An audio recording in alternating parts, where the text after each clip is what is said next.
رجال نداریم تحت این عنوان است: شهادت صاحبان کتب روایی است، مبنی بر این که روایاتی که ما در این کتب روایی جمع کرده ایم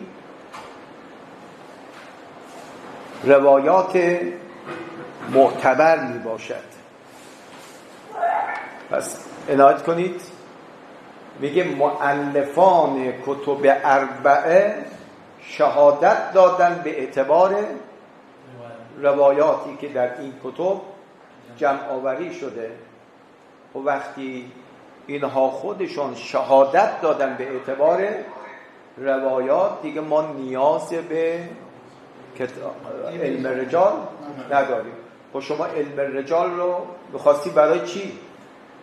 برای اینکه به اعتبار این روایات اطمینان پیدا بکنین.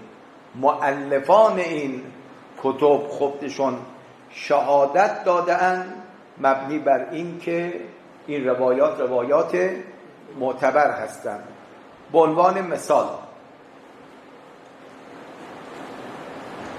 مرحوم کلینی در کتاب کافی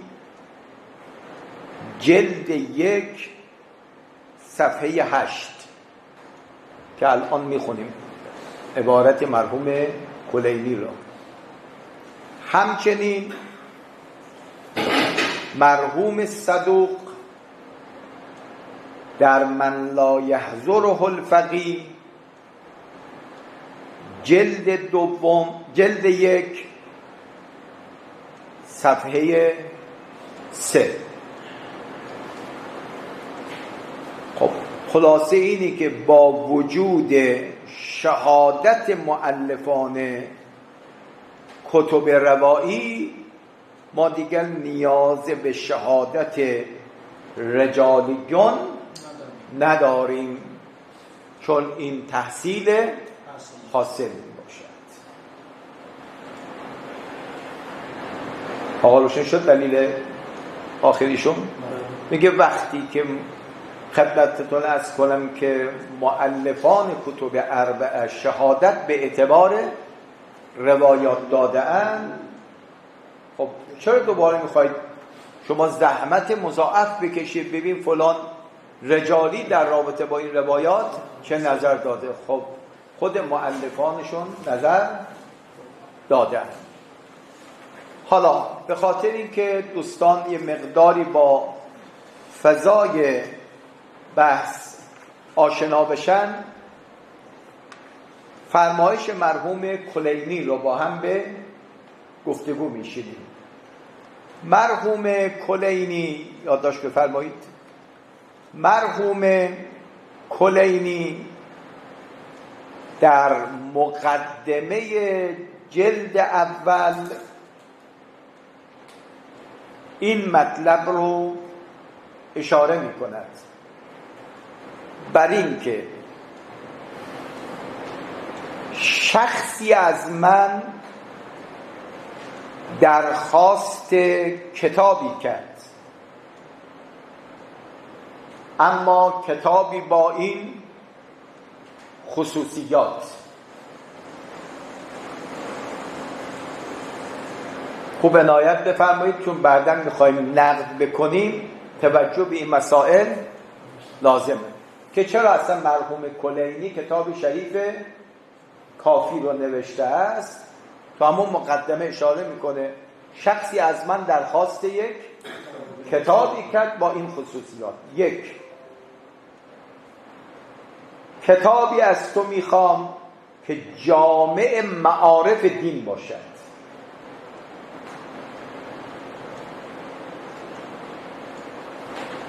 درست شد؟ خوب عنایت کنید، جامع معارف دین باشد، یعنی همه مباحث و معارف دین در این کتاب شما باشه. 2. مرجع و پناه طالب هدایت باشد. یعنی این کتابت از نظر جامعیت و محتوا در حدی باشد که هر کس که طالب هدایت است میتواند کتاب شما رو به عنوان یک مرجع استفاده بکند، یعنی تمام گمشده های خودش رو تو این کتاب شما پیدا بکند. این هم خصوصیت دوم. 3.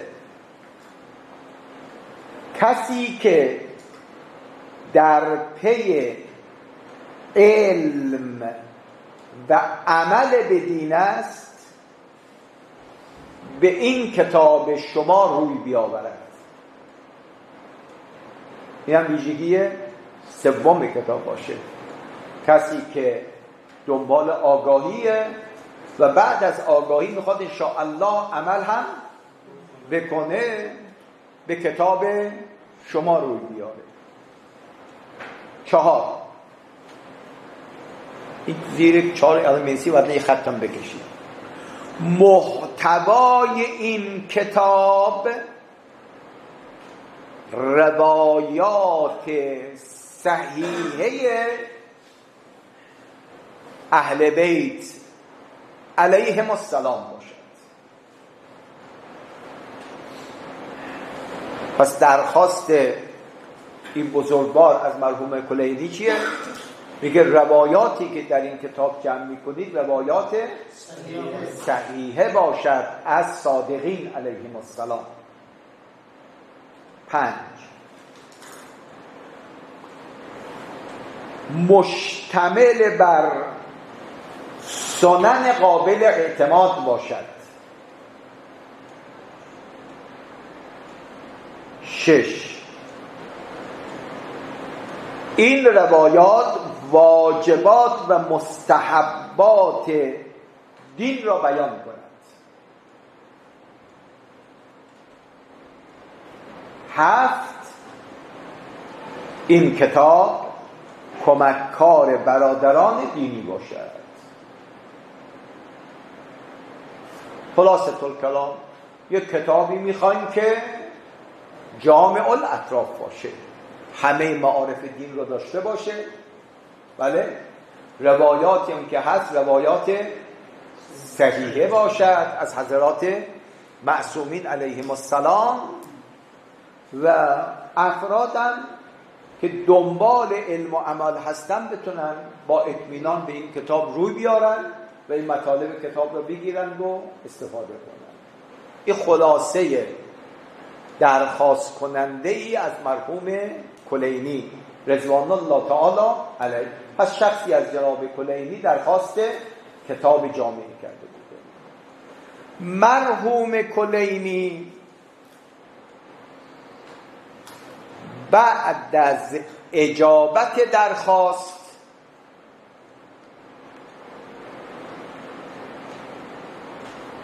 و بعد از نوشتن چنین کتابی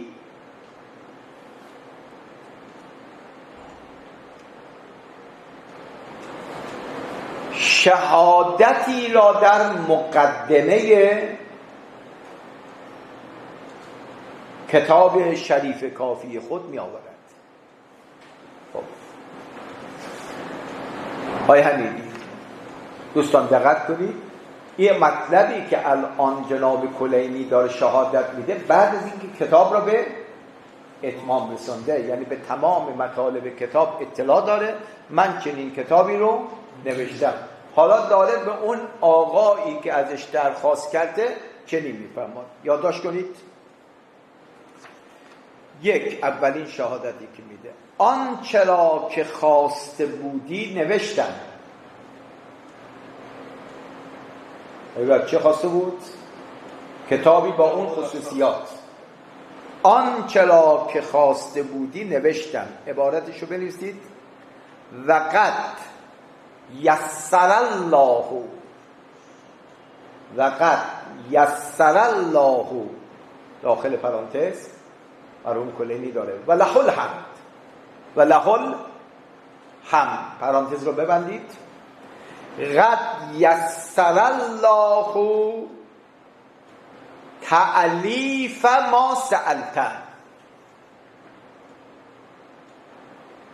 و قد یسر الله تعلیف ما سأل. این شهادته. خدا فراهم کرد، لطف فرمود تألیف اون کتابی که منظور نظر شما بود. و کتاب مورد منظور نظرشون چی بود؟ با اون جامعیت و خصوصیاتی گفت. این یک شهادت. شهادت دوم مرحوم کلینی در نیت و زحمت و تلاشی که باید انجام داده میشد همکاری نکردم.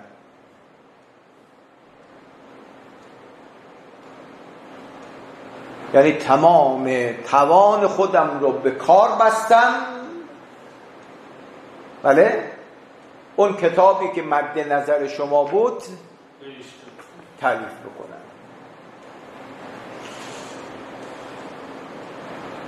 خب آیا میگن این مطلبی که الان از آقای کلینی خوندیم خودش داره چه میکنه؟ شهادت میدهد کتابی که اون آقا خواست من نوشتم. شهادت دیگه نیست. و قد یسر الله تعلیف ما سألت، اونی که مد نظر تو بود من نوشتم. این شهادت مرحوم کلینی بود. خب اونی که مد نظر اون آقا بود یه بندش چی بود؟ روایاتی که میاری روایات صحیحه از حضرات ائمه معصومین علیهم السلام باشه. بعد از مرحوم آقای کلینی خب عده‌ای از علماء ما شهادت مرحوم کلینی رو پذیرفتن و گفتن ما دیگه نیازی به علم رجال نداریم. نمونه از پذیرش شهادت مرحوم کلینی یادداشت بفرمایید. نمونه از پذیرش شهادت مرحوم کلینی از سوی بزرگان. میگه آقا وقتی صاحب کتابدار این شهادت رو میده، بله اونم شخصیتی مثل مرحوم کلینی، ما شهادتش رو میپذیریم و دیگه نیازی به علم رجال نداریم. مرحوم شیخ حر عاملی رضوان الله تعالی علیه در بیان مصادر کتاب وسائل الشیعه، شما همون جلد اول رو نگاه کنید، یک بابی ایشون داره به نام باب مصادرش کتاب وسائلش شیعه، که من این روایاتی که در 20 جلد وسائل شیعه دارم از چه منابعی اخذ کرده ام. در فائده 4 چنین می‌فرماید: الفائده الرابعه، الفائده الرابعه فی ذکر الکتب المعتمده، فی ذکر کتب المعتمده التي نقلت منها، التي نقلت منها احادیث هذا الکتاب. فائده 4 در ذکر اون کتب و منابعی است که من روایات 20 جلد وسائل شیعه را از اون کتب آوردم. ادامه بدیم. این جمله مهمه. و شهد به صحتها مؤلفوها و غیرهم. و شهد به صحتها، بله، مؤلفوها و غیرهم و قامت القرائن على ثبوتها. و تواترت عن مؤلفیها، و تواترت عن مؤلفیها، چند تا نقطه بذارید، به حیث لم یبق فیها، به حیث لم یبق فیها شک ولا ریب. الا فرمودید مرحوم صاحب وسائل می‌فرماید که من این روایاتی که در وسائل شیعه است از یک سری کتبی جمع آوری کردم. خب آیا روایاتی که از اون کتاب گرفتی صحیح هست یا صحیح نیست؟ ببین شهد به صحتها، شهادت داد به صحت این روایاتی که من آوردم. کی شهادت داد؟ مؤلفوها، یعنی مؤلفین این کتاب، مؤلفین کتاب کتب اربعه، محمدون ثلاث. علاوه بر این که خود مؤلفان کتب اربعه شهادت دادن به صحت این روایات و غیرهم، غیر مؤلفین هم شهادت دادن که روایات کتب اربعه چیه؟ صحیح بوده باشد.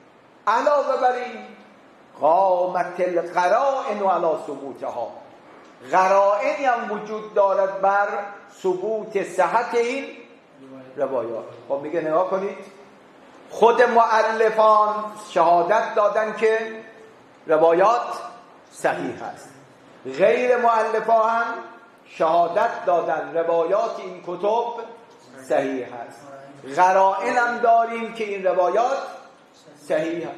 میگه با وجود این دیگه لم یبق فیها شک ولا ریب، دیگه با وجود این دیگه شک و تردیدی در این روایات وجود نداره که این روایات از حضرات معصومین علیهم السلام صادر شده.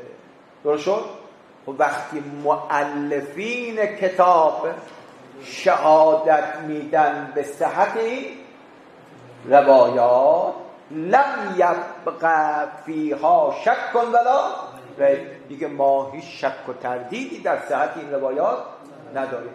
وقتی خود این بزرگوارا دارن شهادت میدن، دیگه ما چرا دنبال کتب رجال بریم تا ما رو برسونن به صحت این روایات؟ خود مؤلفین شهادت به صحتش دادن. آیا مؤلفین شهادت دادن؟ که الان کلام مرحوم آقای کلینی رو خوندیم دیگه. وقتی اون طرف کتابی خاص با این خصوصیات، جناب کلینی وقتی کتاب رو تمام کرد جواب داد همونی که تو خواستی من تعریف کردم. یکی از خواسته های اون سائل چی بوده؟ روایاتش صحیحه باشد. شهادت میده کلینی که من همونی که تو خواستی تعریف کردم، یعنی روایاتش روایات معتبره و صحیح هست. و با وجود این که خدا کلینی شهادت داده و مرحوم صدوق در من لا یحضره الفقیه شهادت داده، دیگه ما چرا نیاز به علم رجال داشته باشیم؟ میشه تحصیل حاصل. ما میخواستیم از کتب رجالی برسیم به اعتبار روایات، خود مؤلفا شهادت دادن به اعتبار روایات. از این جهت ما نیازی به علم رجال نداریم. انشاءالله که دلیل چهارمش جا افتاده باشه دیگه. دقت کردید؟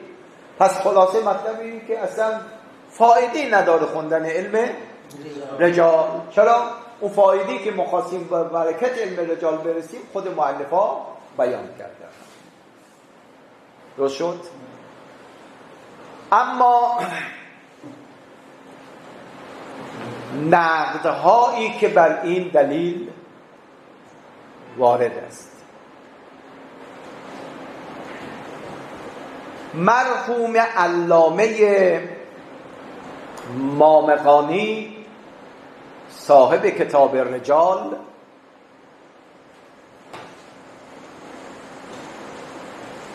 سه اشکال بر این دلیل سوم بیان فرموده.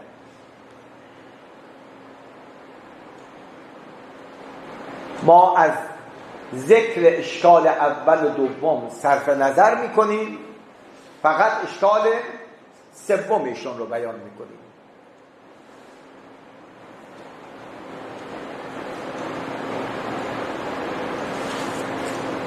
عبارتشون رو میخونیم و توضیح میدیم. عبارت مرحوم مامغانی اینه: ولو تنزلنا عن ذلک کله، یعنی از اون اشکالات قبلی ما چه کنیم؟ ذالک رو بزنیم اشکالات قبلی. ولو تنزلنا عن ذلک کله، اگر از تمام اون دو اشکال قبلی تنزل کنیم، نقول ان ما فی الکافی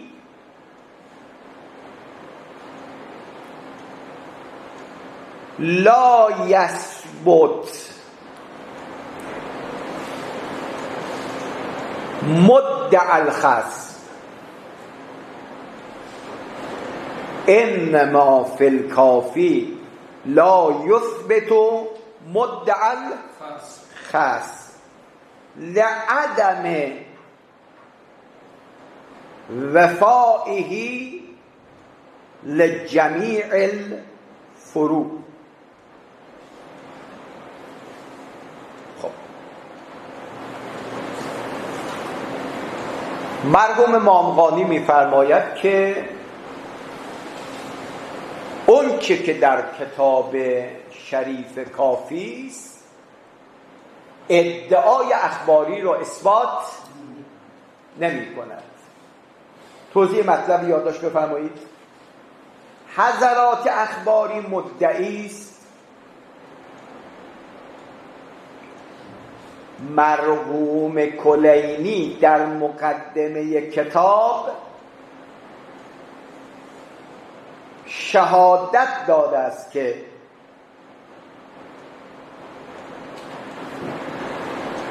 آنچه را که از من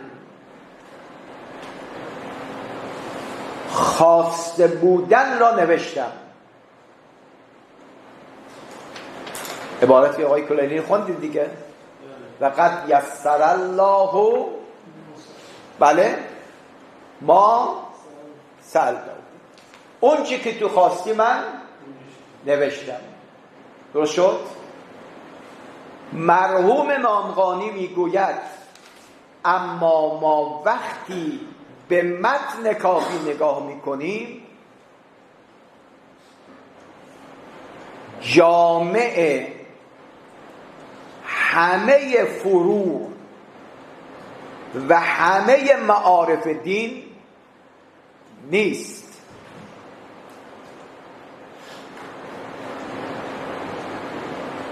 در حالی که یکی از خواسته های درخواست کننده این بوده است که کتابی نوشته شود که همه معارف دین را در بر بگیرد.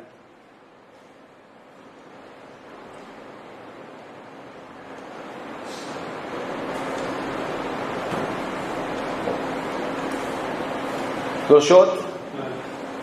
خب این ویژگی هایی که داشت یکیش این بود که کتاب بنویس که جامع همه معارف باشه. ولی که شما الان به کتاب شریف کافی مراجعه بکنید میبینی همه معارف دین روش آورده نشده است. درست شد؟ حالا مرحوم آقای کلینی داشت شهادت میده، شهادتش هم دروغ نیست. میگه اونی که تو خواستی من آوردم، خواستی معارف دین باشه من معارف دین رو آورد، اما این معناش این نیست که همه معارف رو من بفرمایید آورده باشم. نمیدونم مطلب رسونده میشه یا نه. شما یه خواستی از من دارید، میگه من خواسته شما رو برآورده کردم، بعد شما میگید که نه این خواسته هنوز برآورده نشده. شما میگم که آقا من که نگفتم همه اون چی که شما خواستی بفرمایید برآورده کردم. پس بنابراین منظور مرحوم کلینی این نیست که همه آنچه را که اون سائل خواسته من در این کتاب آوردم. نه، کتابی نوشتم که خواسته های او رو میتونه بفرمایید پاسخ بده. این فرمایش مرحوم آقای مامقانی. اما چند تا اشکال رو مرحوم آقای خویی رضوان الله تعالی علیه کرده است که به نظر من اشکال دقیق تر از اشکال مرحوم مامقانی است رضوان الله تعالی علیه.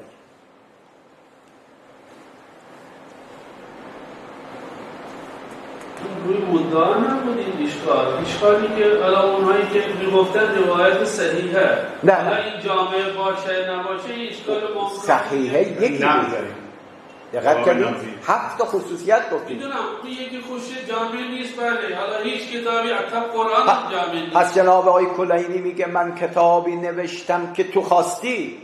یکی از خواسته هاش چی بوده؟ جامعه باشه، والی که نیست. پس معلومی که منظور جناب کلینی نیست که من تمام مو به موی خواستهاتو برآورده کردم. الان هم میگه مو صحیحه میرسیم که در کلام مرحوم آقای خویی هست. شهادت دوم همین اشاره این هست که همه چیزا نتوانست، یعنی بله تلاش خود رو انجام داده و تلاش این چیز هست همه اینا. ولی میشه میگه من اون خواسته تو دنبال معارف دین هستید، من لب معارف دین رو برات آوردم. مرحوم آقای خویی اولین اشکالی که میکند آن است که این که حضرات اخباری میفرمایند از جمله کلام مرحوم شیخ خور عاملی که تمام روایات کتب اربعه از جمله کافی صحیح و معتبر است، نادرست است. برای اینکه در کتاب شریف کافی روایاتی از غیر معصوم داریم که قطعاً این روایات از اعتبار و صحت برخوردار نیستند.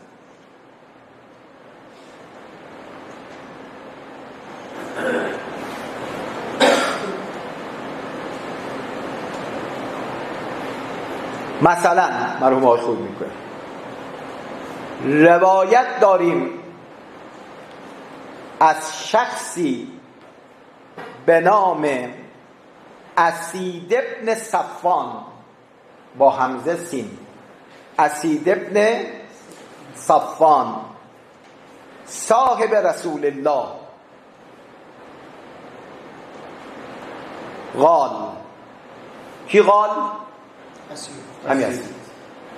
قال لما کان اليوم الذي غبز فیه امیر المؤمنین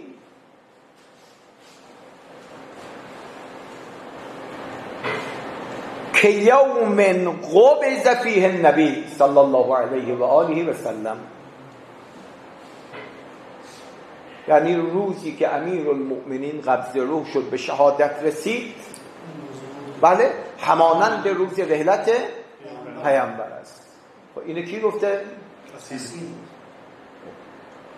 میشه ما بگیم هرچه در کتب اربعه است روایات معتبره است؟ بله.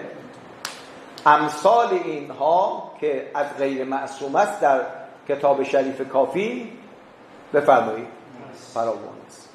پس بنابراین شما نمیتونید تمام آنچه را که ادامه بفرمایید.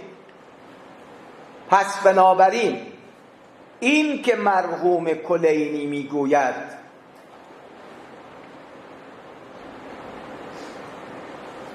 من روایات صحیح آوردم معنایشان نیست که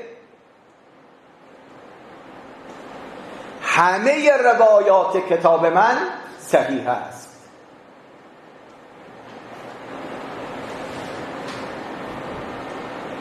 بلکه معنایش آن است که در این کتاب من روایات صحیح هست.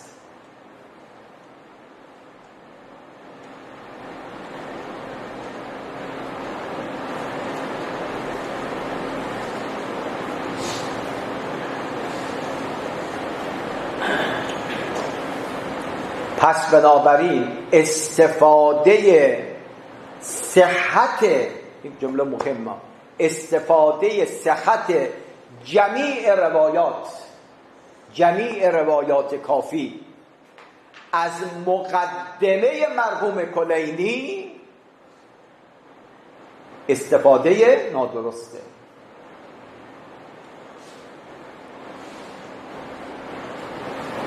خب پس از اون شهادت مرحوم کلینی ما نمیتونیم استفاده بکنیم که ایشون داره شهادت میده که همه روایاتی که در کتاب کافی هست روایات نه، میخوام بگم من در کتاب کافی روایات چی آوردم؟ صحیح هم آوردم. اثباتش هایی که نفی معدا نمی کنه، چون نمیخواد بگه در کتاب من روایات غیر صحیح وجود نداره. نه، تو از من خواستی که روایات صحیح بیاد، من روایات صحیح آوردم. شاهدش هم چیه؟ مرحوم آقای خویی میگه روایات این چنینی داریم که از غیر معصوم. سلام استاد. علیکم السلام. استاد این قرائنی که فرمودن مثلا یک کسی استفادهش کرده و این قرائنی رو اطلاق مرحوم آقای کافی اطلاقش کلام هست غیر قابل توجیه هست که ما اینجوری توجیه کنیم که مثلا غیر صحیح هم در کتاب کافی وجود داره، اصلا این سازگاری وجود نداره، قابل جمع نیست. از اون یک نمونه که آیت الله یک روایت آوردن از حیث سند درست باشه ولی امکان هست امکان دلاری که مثلا جمع دلاری امکان داشته باشه دیگه. مثلا اون آیا حرف غیر معصوم برای شما حجته؟ با حال اینکه حضرات اخباری میگن تمام روایاتی که در کتاب کافی و کتب اربعه است همشون چیه؟ صحیح هم به اعتبار دارن. دقت فرمودید؟ خب من یه نمونه آوردم، نمونه های فراوانی وجود داره. دقت کردید روایاتی هست که اینا از صحت و اعتبار برخوردار نیستن. این اشکال اول مرحوم آقای خویی رضوان الله تعالی علیه. اشکال دوم،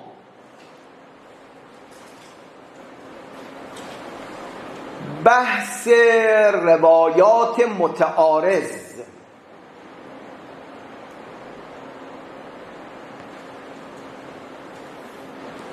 و تخییر در اخذ احدهما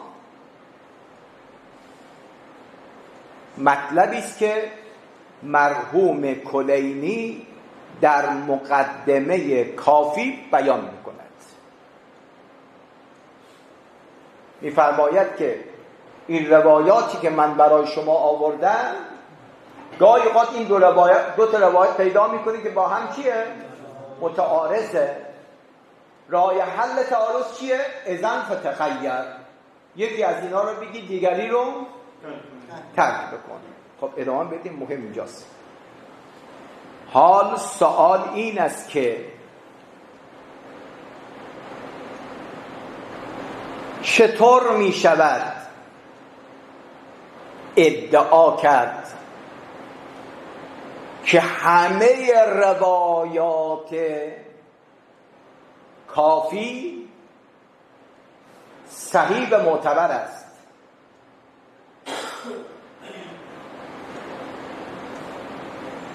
در حالی که معنای تعارض خبرین آن است که یکی از دو روایت کذب روایت دیگر را می‌خواهد اثبات کند و بالعکس.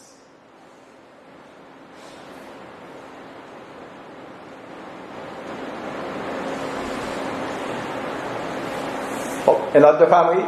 میگه وجود خبرین متعارضین. اینو معنا کن برای ما. معنای تعارض یعنی چی؟ شما میتونید که هر دو متعارض درسته؟ تو این جمع بین متعارضین که عقلا محاله. یکی میگه افعل، دیگه میگه لا تفعل. پس معنای تعارض اینه که احدهما صدر عن المعصوم و الاخر لا یستر. معنای تعارض اینه دیگه. و خود مرحوم کلینی میگه یکی رو بگه دیگری رو رها بکنه. خب آیا شما که میفرمایید تمام روایات کتاب کافی صحیح هست، این با تعارض خبرین قابل جمع نیست. بله؟ چون خود مرحوم کافی داره، صاحب کافی داره راه حل نشون میده. میگه اگر دو تا روایت متعارض دیدی اذن تخیر، یکی رو بگیر دیگری رو رها بکن. خب میگه معنی نداره که دو تا روایت صحیح باشد. صحیح یعنی چی؟ صدر عن معصوم. شرایط تعارض تو اصول ملاحظه کردیم دیگه. یعنی هر دو باید حجت باشند و الا بین حجت و لا حجت تعارض به وجود نمیاد. هر دو دلالتشان با تباین کلی باشد و الا بین عام و خاص تعارض معنا نداره. یا خب این چجوری میشه ما جمع بکنیم؟ از یک طرف میگیم همه روایات از معصوم صادر شده، صحت دارد، اعتبار دارد. از این طرف ما میبینیم متعارضین هم در کتاب کافی هست. از این راه حلی هم که مرحوم کافی نشون میده کشف میکنیم که اون شهادتش در مقدمه کتاب کافی معناش این که همه روایات صحیح هست. بله؟ اون شهادتش به نحو موجبه کلیه نیست، بلکه به نحو موجبه جزئیه است. که بله من در این کتاب شما بگردید روایات صحیح هستم. همه این تلاشان میخوام بکنیم که این شهادت مرحوم کلینی، شهادت مرحوم صدوق به نحو موجبه کلیه نیست که آقا همه روایات کتاب من من البدء الی الختم چی هستن؟ صحیح می باشن. چون اگر شهادت رو به نحو موجبه کلیه برسیم به این مسائل باید پاسخ بدیم. اینم جواب دوم. جواب سوم مرحوم آقای خویی اینم قشنگ.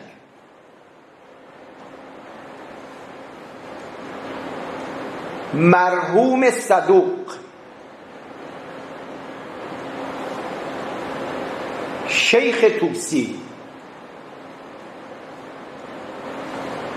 و شیخ مفید که غریب الاصل با مرحوم کلینی بودن چنین اعتقادی به فهم از کلام کلینی نداشتن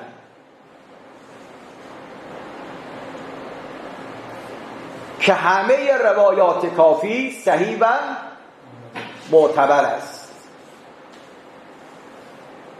پس چطور ما که بعد از 1000 سال بعد از زمان کلینی هستیم چنین اعتقادی داشته باشیم؟ اگر نوشتیم من یه توضیح مختصر بدم. میگه آقا به محضر شیخ صدوق بریم. آقای شیخ صدوق شما از این مقدمه مرحوم کلینی استفاده میکنی همه روایات کافی صحیحه؟ میگه نه.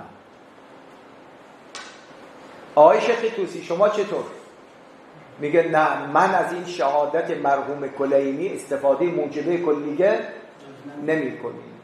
شیخ مفید شما چی؟ میگه منم استفاده موجبه کلیه نمی کنم. وقتی بزرگانی که غریب الاصل به مرحوم کلینی بودن این موجبه کلیه رو استفاده نکردن، چطور ماهایی که قرنها بعد از کلینی اومدیم از اونها استفاده موجبه کلیه میکنیم. بلکه شیخ طوسی الان بارش میخونیم، میگه آقا این روایتی که در کتاب کافی صحیح نیست.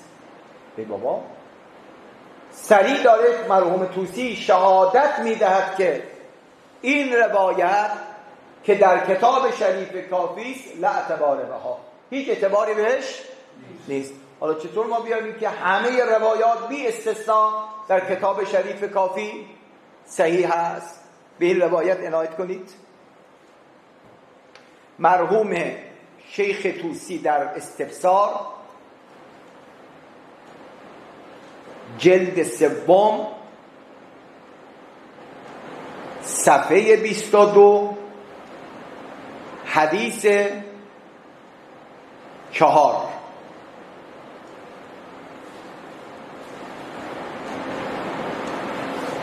شیخ طوسی سند روایت را از خودش شروع میکنه. عن محمد ابن یعقوب، بفرمایید راوی اول کی میشه؟ شیخ طوسی. راوی دوم کی میشه؟ مرحوم کلینی. یعنی شیخ طوسی مستقل دارد از مرحوم کلینی. محمد ابن یعقوب عن الحسین ابن محمد، چند تا نقطه بذارید، یعنی راوی های دیگر میگه. عن سعید الخدری، سعید الخدری قال، یعنی سعید خدری قال امر رسول الله بلالا ان ینادیه، پیغمبر بلال رو امر کرد که ندا سردهد. چی سردهد؟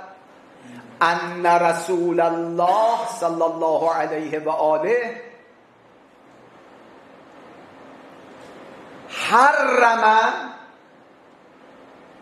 پیغمبر چند امر رو حرام کرد. یادش کنید الحمر الاهلیه، الحمر، پیغمبر حمار اهلی رو حرام کرده است. الحمر الاهلیه.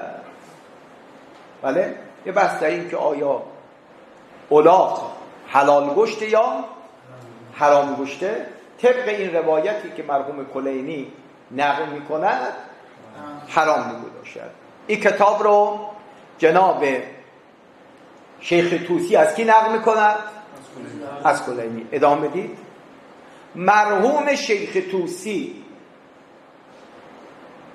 بعد از این نقل میفرماید فهذا الخبر ضعیف مخالف للاصول.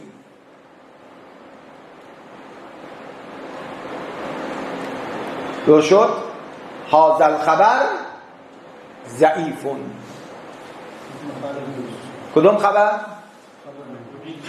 خبری که مرحوم کلینی در کتاب شریف کافی داشت من نقل کردم. این خبر از نظر من شیخ طوسی چیه؟ ضعیف می باشد و مخالف با اصول امامیه می باشد. بعد در ادامه که موافق با عامه هست. دقت فرمودید؟ خب حضرات اخباری که بعد از چند قرن از مرحوم کلینی اومدید، چطور میگید من از شهادت مرحوم کلینی استفاده میکنم؟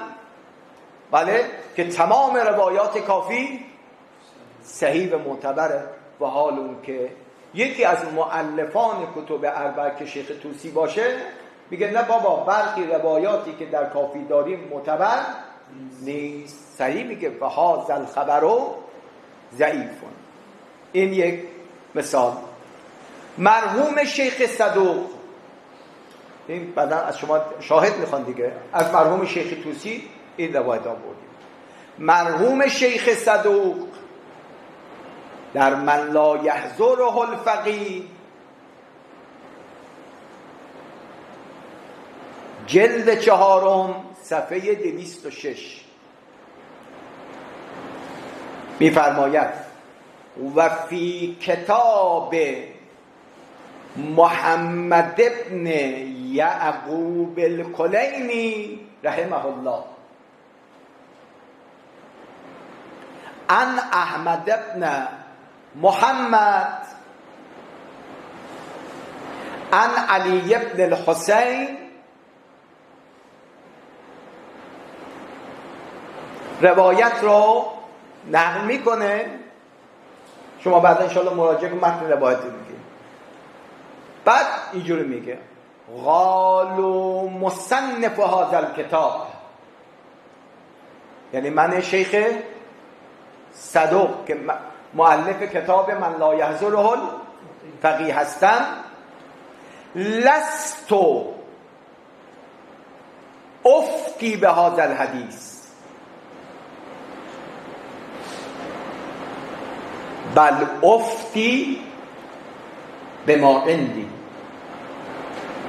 من به این روایتی که مرحوم کلینی گفته فتوا نمیدهم. درست شد؟ بلکه به روایتی که نزد من است، یک روایت از امام حسن عسکریه، چون روایت کلینی میگه اعتبار ندارد، این روایتی که من دارم از امام حسن عسکری چی داره؟ اعتبار داره. تازه اگر با هم تعارضم بکنن، من روایتی که نزد من هست ترجیح میدم بر روایت مرحوم به این صریحت داره میگه لست افتی به هذا حدیث. و اگه این روایات کتب کافی همه معتبر بود، مرحوم خدمت صدیق به صراحت نمیگه من به این روایت خدمت فتوا نمیدهم. درست شد؟ اینم اشکال دیگر مرحوم آقای خویی. یک اشکال بسیار بسیار مهم، یادداشت بفرمایید بحث تمام بکنیم.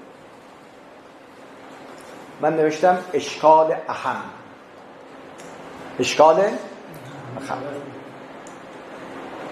حضرات اخباری میفرمایند که مرحوم شهادت مرحوم آیه سال وسایل آوردیم. حضرات اخباری میفرمایند مؤلفان کتب اربعه همگی شهادت دادن بر صحت و اعتبار بفرمایید روایات کتب اربعه.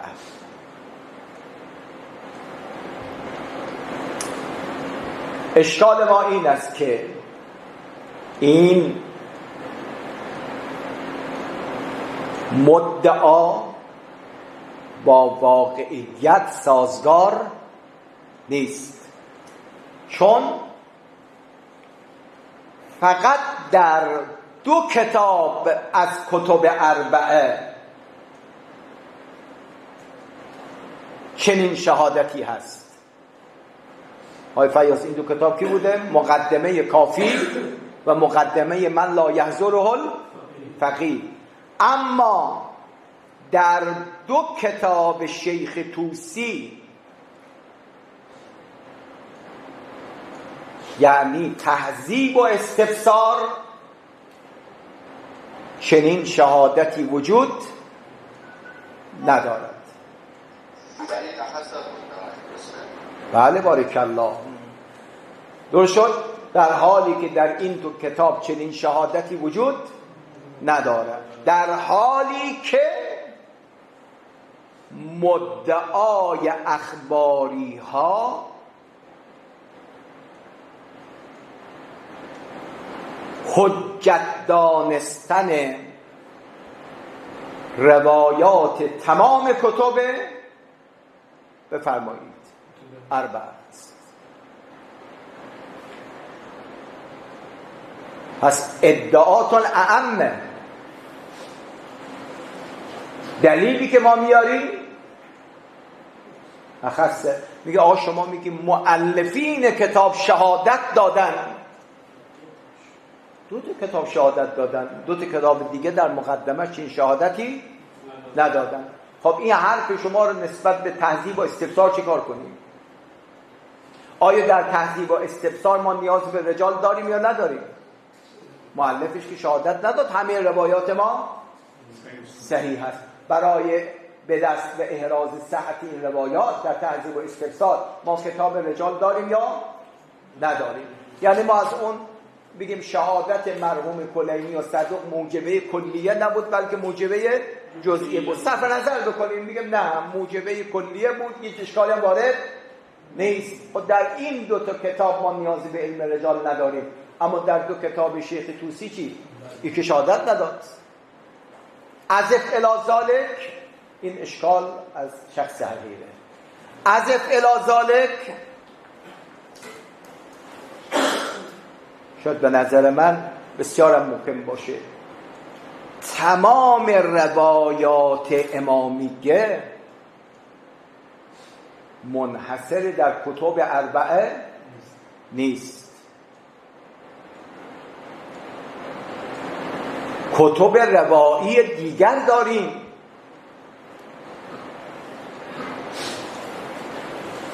که فقها از روایات اون کتب هم برای استنباط حکم شرعی بفرمایید استفاده میکنن.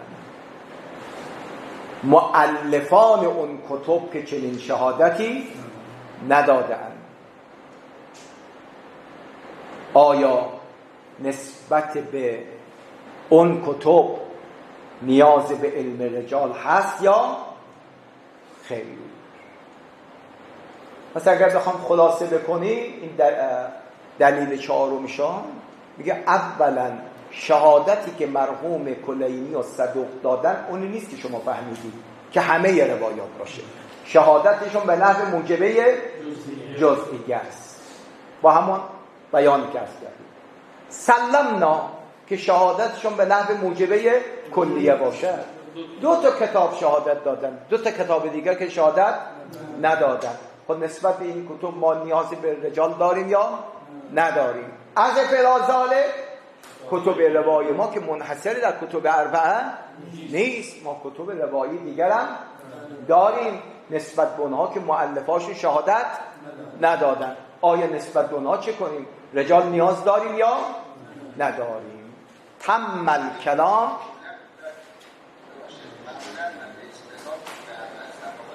خودتون دار میفهمید معمولاً. حالا اگه مواردی ما از کتب اربعه روایت پیدا نکردیم در غیر کتب اربعه پیدا کردیم، نمیتونیم استناد کنیم؟ خیلی خوب. باز میخوام بگم اگه نسبت به اون کتب دیگر ما نیازی به رجال داریم یا نداریم؟ پس بنابراین دلیلی که عضلات اخباری آوردن که اینا خیال کردن ما تمام احتیاجات فقهی رو تو همین کتب اربعه میتونیم پیدا بکنیم. نه، مواردی داریم که روایت در کتب اربعه نبود، روایت معتبره. به مرحوم صاحب وسائل با این همه زحمتی که کشید 20 جلد کتاب وسائل نوشته، مرحوم حاجی نوری بعدش اومده مستدرک الوسائل را نوشت. یعنی روایاتی بود که صاحب وسائل ازش غفلت کرده، ایشون رفته جبرانش کرده. اینا فرمودید؟ پس اولا منابع روایی ما که منحصر در این 4 کتاب نیستن. در کتب دیگر روایی چیکار کنیم؟ ما نیازی به رجال داریم یا نداریم؟ پس خلاصه سخن این است که ادله‌ای که عضلات اخباری آوردن به نظر ما ادله تام نیست. دقت کردیم؟ بارها عرض کردیم این چیزایی که ما میگیم تنقیص بر حضرات اخباری ما نیست. ما از باب انظر الی ما قال ولا تنظر الی من قاله که این سخنی گفته شده سخن عالمانه هست یا سخن عالمانه نیست. ما اثبات کردیم که این سخن عالمانه نیست.